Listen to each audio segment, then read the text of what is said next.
Can you comment on current skill level of Fabian? I think Fabi is playing quite well. I think he's the best performing player in their team. But I also think Misfits is not a bad team. I think Misfits is top 6. I think they are the 6th team in LEC. So I believe that the 5th team is Mad Lions and top 4 is, you know, Origin, As, Fnatic and Rogue. And then the 5th is Mad Lions. And then the 6th is Misfits. And then everyone else is pretty garbage. I'm not really worried about Schalke game because I know I can play with a blindfold and we'll probably still win. I'm a bit worried about, like not worried, but like obviously you treat every opponent with respect, right? So we will still try our best against both teams. But I'm just saying that playing against Schalke is probably easier than playing against Fnatic. And playing against Misfits is also probably easier than playing against Fnatic or Rogue or whatever.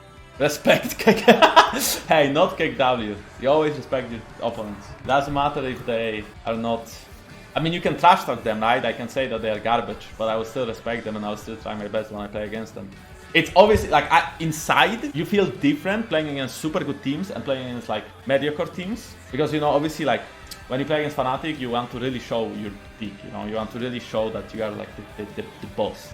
But you play against teams like, let's say, Skate Gaming, then you think about ending the game as soon as you can. You go for, like, more greedy plays because you just want to end the game. You want to show that you can dominate them. Or at least in my brain, sometimes it works this way. What do you think about Cloud9? They are okay. Okay, it's just perfect. Wait, you have a Graves top lane? Maybe something like Nautilus. Trash, okay, that is fine. I will actually try one rune page though. I'd like to try bone plating again. Oh, bone plating and overgrowth, because I feel like some people play unflinching, but I feel like unflinching is only good in matchups where you actually get CC'd. I feel like Rek'Sai knockup is not one of these matchups. Okay, I don't want to... It's green tea, that's why it's yellow. I don't want to spoil anything, but we actually did something today. For Valentine's Day. For you guys.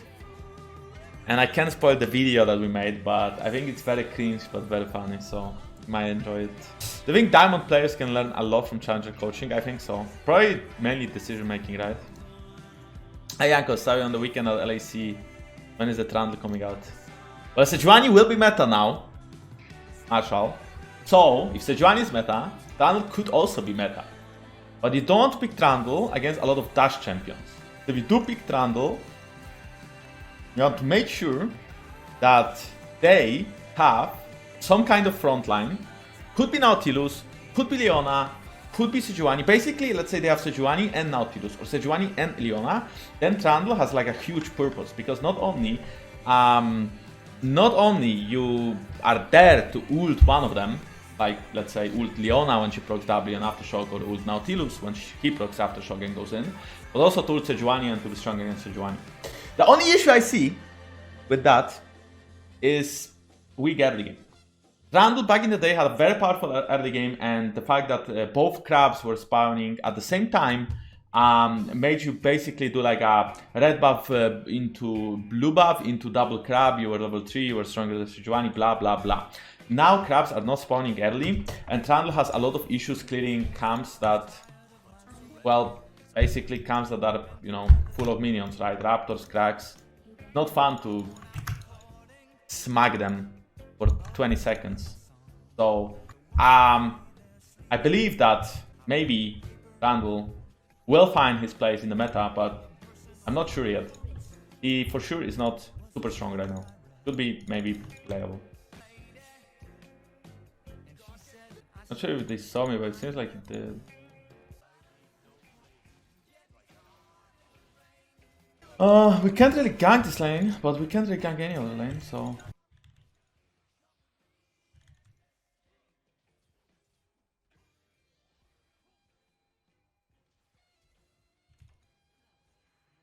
We did not have bone plating in this case, so... with Ox. And normally it's not that fun to play Rek'Sai from behind. Seems like every lane is going well so far. This matchup is playing with Conqueror, so I think that my overall damage is not as high. Or like his overall like burst damage is not as high. Move out! Missile away!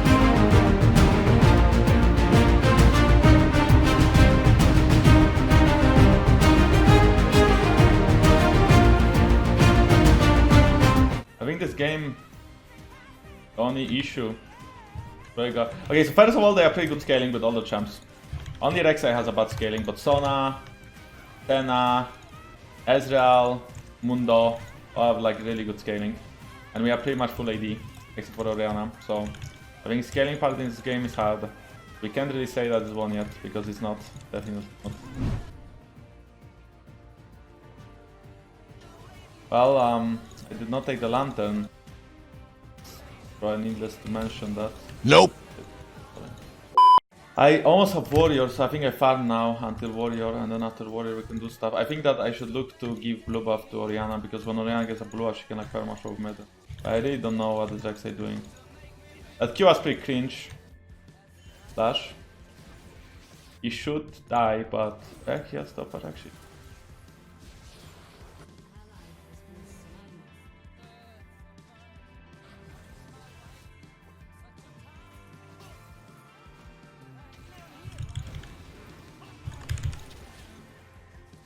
I think he will flash through.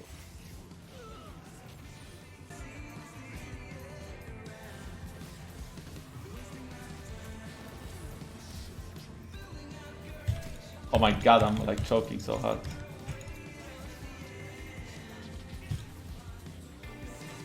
But I do that, like I brain like so hard. Guys, it's fine, okay? It's actually my first game of the day. Okay, it's my third game. It's my third game, but like I'm not like I'm kinda asleep today, okay? So you have to forgive me. That was like I was waiting with the Q, which I think was correct, but after she flashed, like my brain just I had like a big brain fart. I was like, what do I do now? The thing I'm confused about like a little bit is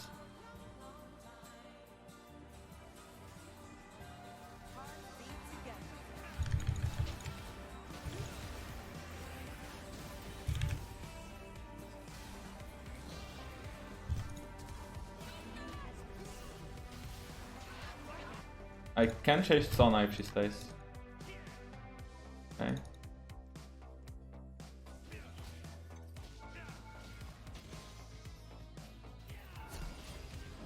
Okay, she's actually weak. She's too good! Okay. She's too tanky. Too greedy. I don't have any tenacity. I took attack speed and tabbies, so her ult is actually 1.5 seconds. But I think even without it, I mean, even without the ult, she would kill me. Like, I mean, she was just a tank, right? She had barrier. You know, every mid laner has this phase where I think Ezreal is good, right? My mid laner has this phase right now, actually. I think like 1 out of like maybe 2 out of 5 games it could work, maybe.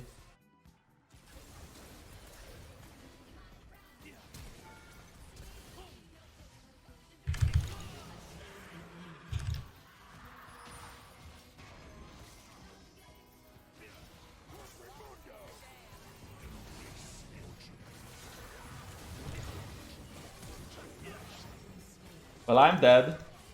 You see, we don't really have damage to kill that guy. Like, everyone's hitting him. I guess Orianna didn't ult. Maybe with Orianna we could kill him. And I get lucky that I can shred his armor a bit. But if not me, then Orianna has to kill him. Like, if not us, Graves and Draven. We even have executioner and stuff.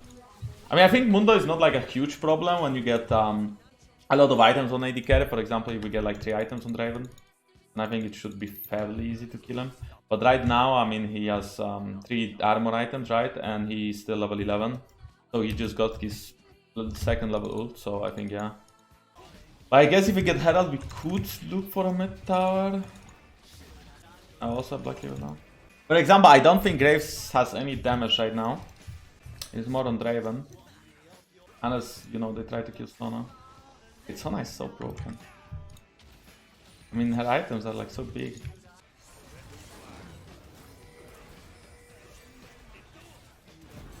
Full HP Mundo is in town.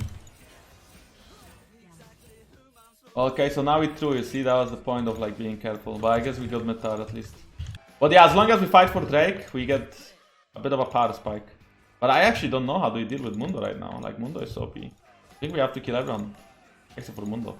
I mean, I think we have to kill like people that are not Mundo, and then we can...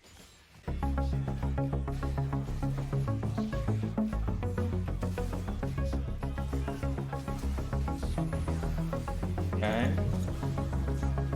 Not bad. He aced them goal Nash. Yeah, Mundo is like the strongest champion for sure, but from what I see here, Ezreal actually has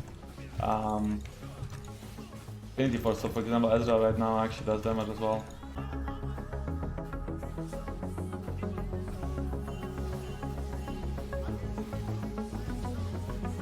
I think I just keep Mundo out, honestly.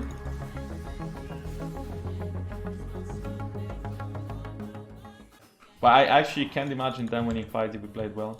Just have to play like a bit slow. I don't think we can play that fast. Yeah, I don't think we can just run into them on this. At this point it's way harder for them because we get the extra damage from Drake. So you see, this is why it's important to Drakes in solo queue. Because if you actually don't do Drakes and you get into like super late game scenario, they are a bit confused about how to close the game if you don't get Nash. Right here we also get Nash. We should try go topside now. Okay, we are tanking them now.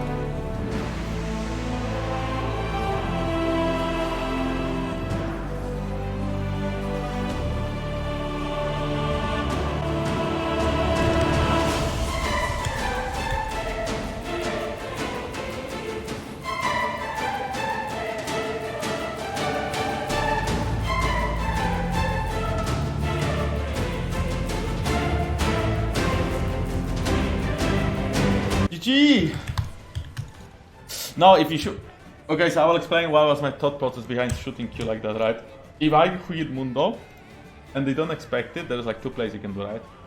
So there's one play where you QQ on the Mundo, and if they want it on you, when you QQ, you kick the Mundo instantly, and then there's a high chance they will get... Mundo will fly into them, and that's like pretty good, right? And then the other play is if they are not focused on you, and you hit the Q and you wait like 1-2 seconds, and then you go in, and they are not really, you know, taking care of you, then you can go behind them and maybe kick Dana or whoever inside of the fight, right?